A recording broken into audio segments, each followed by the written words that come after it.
Assalamualaikum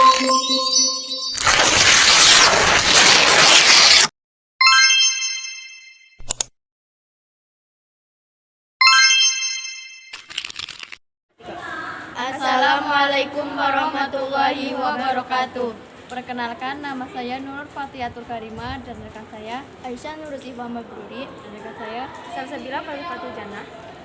Di sini kami dari kelas 12 IPA 7 akan menyampaikan kasus kelainan lahir jari lebih dari 5 atau polidaktili.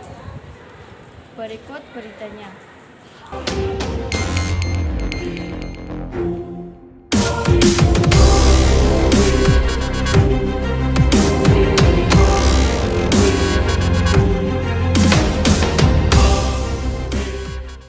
Pada kondisi normal, jumlah jari manusia sebanyak 10.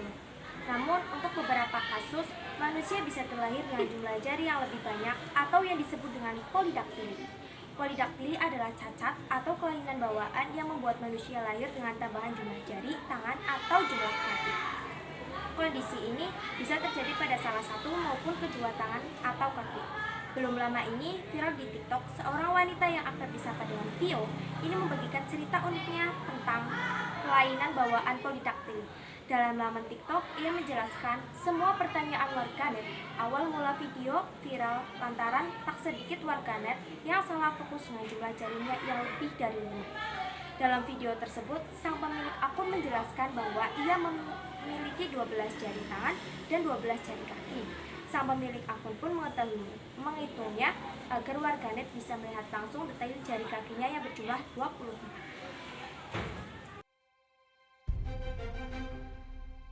Beberapa penelitian menyebutkan polidaktili adalah suatu kelainan yang diwariskan oleh gen autosomal dominan P besar. Yang dimaksud dengan sifat autosomal ialah sifat keturunan yang ditentukan oleh gen autosomal. Gen ini ada yang dominan dan ada pula yang resesif. Oleh karena laki-laki dan perempuan mempunyai autosom yang sama, maka sifat keturunan yang ditentukan oleh gen autosomal dapat dijumpai pada laki-laki maupun perempuan. Sehingga orang bisa mempunyai tambahan jari pada kedua tangan atau kakinya. Yang paling umum dijumpai ialah terdapatnya jari tambahan pada satu atau kedua tangannya.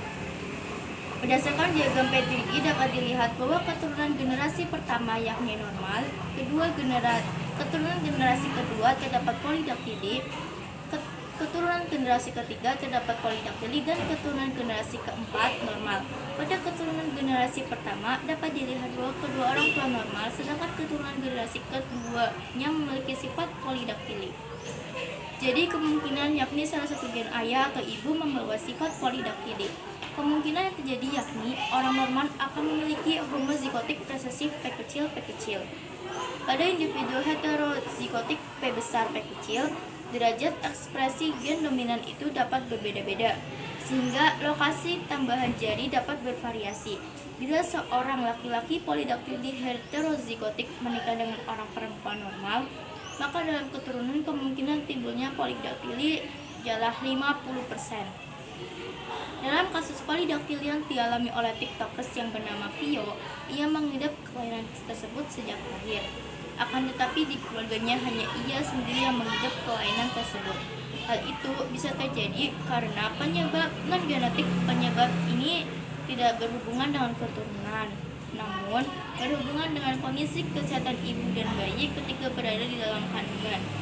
Ada beberapa faktor yang bisa membuat seseorang anak berisiko lebih tinggi mengalami polidaktili, yaitu anak dari ibu penderita diabetes, anak dari ibu penderita infeksi saluran pernafasan atas 3 bulan pertama di kehamilan, anak dari ibu yang memiliki riwayat epilepsi, anak dengan kelahiran berat badan yang rendah, dan anak yang terpapar embrio thalidomide.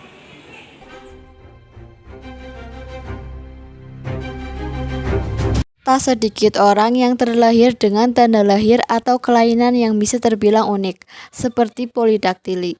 Manusia adalah makhluk yang sangat unik. Dengan satu runtut keturunan memiliki perbedaan satu sama lain baik dari segi normal fisik, fisiologis, dan mentalnya. Selain itu, manusia juga berbeda dalam kemungkinan menderita penyakit tertentu atau abnormalitas lainnya.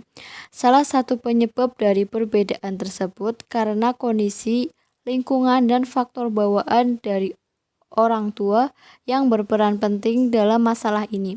Hal tersebut merupakan sebuah keunikan bagi makhluk hidup di dunia yang patut diimani, bahwa Tuhan telah memberikan bentuk sebaik-baiknya untuk setiap umatnya. Sebagaimana yang dijelaskan dalam Quran Surat Shad ayat 27.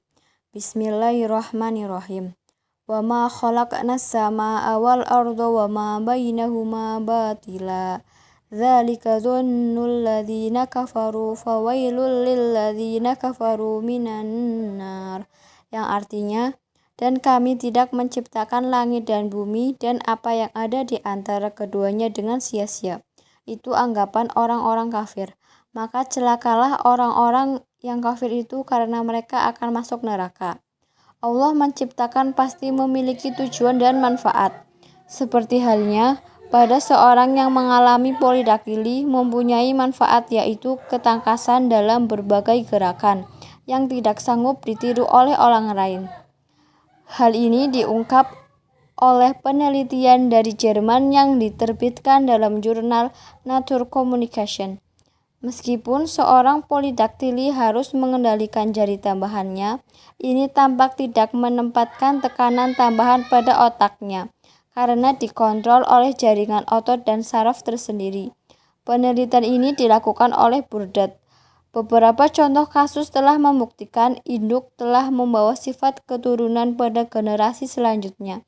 Akan tetapi, ada pula induk yang tidak mewariskan sifat kepada anaknya. Hal tersebut disebabkan karena setiap makhluk memiliki sifat yang bisa diturunkan dan tidak bisa diturunkan. Terkadang sifat seorang anak dihasilkan dari generasi-generasi sebelumnya. Bagaimana firman Allah dalam Quran Surat Al-Insan ayat 1-2. Bismillahirrahmanirrahim. Hal ata 'alal insani hinum minadz dzahri lam yakun syai'am madhkura. Inna khalaqnal insana min nutfatin amsyajin nabtalihi faja'alnahu sami'an basira. Yang artinya, bukanlah pernah datang kepada manusia waktu dari masa yang ketika itu belum merupakan sesuatu yang dapat disebut. Sungguh kami telah menciptakan manusia dari setetes mani yang bercampur yang kami hendak mengujinya atau dengan perintah dan larangan. Karena itu kami jadikan dia mendengar dan melihat. Berdasarkan argumen para interpreter teks Al-Quran bahwa maksud dari nutfah amsyaj adalah campuran sperma yang berasal dari sifat-sifat terdahulu dan keturunan setiap janin. Hal ini menunjukkan bahwa bukan hanya sperma ayah dan ibu yang mewarisi sifat seorang anak. Peran generasi sebelumnya juga ikut andil dalam hereditas. Dari ayat-ayat tersebut menandakan bentuk objek sumpah bahwa Allah Subhanahu wa Ta'ala telah menciptakan manusia dalam bentuk sebaik-baiknya dengan perawakan sempurna dan beranggota badan yang normal. Keberadaan sumpah ini menurut setiap mukmin akan senantiasa mensyukuri apa yang ditakdirkan kepadanya.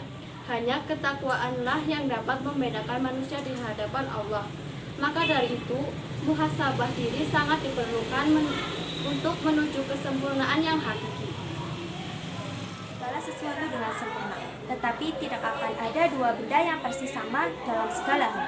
Begitu juga manusia yang memiliki keberagaman dari segi rupa, warna, dan sifat. Keberagaman ini merupakan sebuah ciri tersendiri bagi setiap makhluk untuk mempermudah membedakan antara satu dengan yang lainnya. Semua ciptaan Allah pasti memiliki tujuan dan manfaat. Hal tersebut merupakan tanda rahmat dan kebijaksanaan Allah yang tidak terhingga. Tugas manusia adalah mencari dan menelusurinya. Jika tujuan dan manfaat itu berhasil diungkap, maka patut disyukuri dan hendaknya digunakan sebagaimana mestinya. Namun, jika tidak, maka itu sebagai peringatan betapa kurang bersyukurnya manusia. Berita yang telah kami sampaikan, hidup kesepian tanpa kekasih. Cukup sekian dan terima kasih.